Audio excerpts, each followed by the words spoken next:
পায়। যে 2 ঘন্টা গেছে এটা ঘড়ির ঘন্টা যায় না, আপনার হায়াতের ঘন্টা গেছে।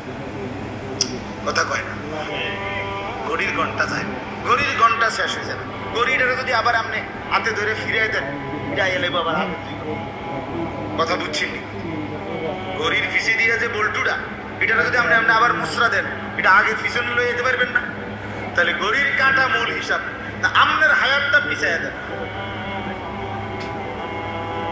আজকের বিকালে আজকে যে বিকালটা গেছে আমাদের, সেইটা আমরা কেউ ফিরে যান।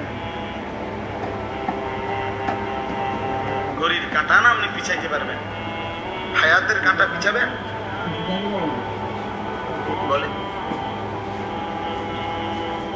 কোন বৃদ্ধ বাবা আর কি কোনোদিন যুবক হবেন? কোন যুবক আর কোনোদিন শিশু হবে? পেছনের দিকে আর কেউ যাবে না, আমরা সবাই সামনের দিকেই যাইতে হবে। ছেলেদেরকেও বলি, বাপ আলাদা আলাদা, আমি সব সময় বলি ভাইয়া আলাদা শোনো, আলাদা। তোমার লগে যে বসছে যেন তোমারে খোঁচা না দেয়,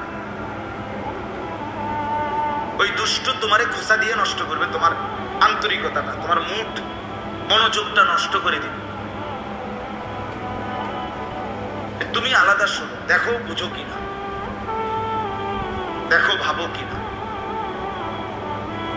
দুষ্ট বন্ধু নিয়ে আগানো যায় না। আখেরাতের রাস্তায় কিন্তু হিম্মত করে একাকি আগাইতে হবে। সবাইরে গোলাইয়া আমনে আখেরাত সবাই ঠিক করবেন হইতো না। কথা বুঝেন নাই? আমি মনে করেন এশার নামাজের ওয়াক্ত হয়েছে, আপনাকে সবার সামনে আমি বয়ান করলাম, বয়ান করার পরে সবাইরে অনুরোধ করলাম এশার নামাজ পড়বেন বা পড়বেন। তো এরপরে নামাজের আজান হয়েছে, জামাত দাঁড়াইছে, আমি দেখলাম মনে করেন 30 জন ছেলে পেলে এরা বাইকে গেছে গা, নামাজ পড়ে নাই, চলে গেছে ডানে বাম। এই কারণে সবাই যেহেতু আসে নাই, কাজে আমি আর নামাজে দাঁড়াবো না। বুঝছেন আপনি? মানে অর্থাৎ সবাই গোলাইয়া আমনে আখেরাত মিলে থাকতে, বুঝছেন না আপনার কথা? এটা একটা গুরুত্বপূর্ণ বিষয়, পারতেন না। আখেরাতের জন্য হিম্মত করে আগায় যাইতে হয়। অন্যকে শুধু বলতে হয়, ডাকতে হয়, দাওয়াত দিতে হয়, কিন্তু কেউ শুনুক বা না শুনুক আমাকে বাঁচতেই হবে। এই জন্য কোরআনুল কারীমের মধ্যে আছে সমস্ত নবীরা তাদের জাতিকে দিবানিশি বলতেন, আল্লাহর দিকে দাওয়াত দিতেন, কিন্তু এটা ওনারা বলে নিতেন ওমা আনা মিনাল মুশরিকিন, আমি কিন্তু শিরিককারীদের অন্তর্ভুক্ত নই।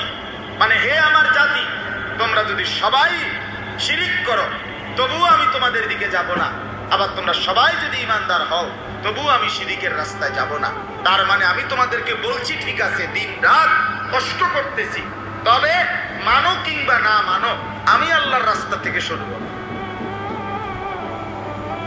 আমি হটব না। এটা গুরুত্বপূর্ণ বিষয়। এই জন্য বাবা, ভাই, বন্ধু, পর্দার আড়ালের মা বোন সবাইকে বলছি, এই ফটর ফটর করিলে কথা বলবে মহিলা